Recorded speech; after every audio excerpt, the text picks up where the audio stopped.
મોરબીમાં મોટી સંખ્યામાં પાટીદાર સમાજે એકસાથે ભેગા થઈને હજારોની સંખ્યામાં બંદૂકના હથિયારના લાયસન્સ માટે એકી સાથે હજારોની સંખ્યામાં લાયસન્સની માંગણી કરી હતી।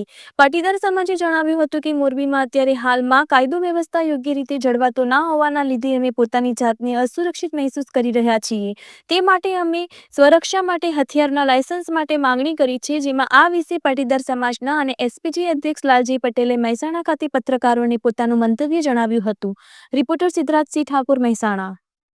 જો મારા અનુભવ પ્રમાણે કહું તો અત્યારે તમે રોજ ન્યૂઝમાં જોતા હશો તો કેટલા રેપ, મર્ડર, લૂંટ અને દિવસ જાય એમાં ગુજરાતની કાયદાની વ્યવસ્થાની જે દશા કથળી છે, તો એના અનુસંધાને 100% અત્યારે દરેક વ્યક્તિ જે હોય, વેપારી હોય કે કોઈ સારા ઘરનો પરિવાર હોય કે દીકરી હોય, તો એ સુરક્ષિત નથી।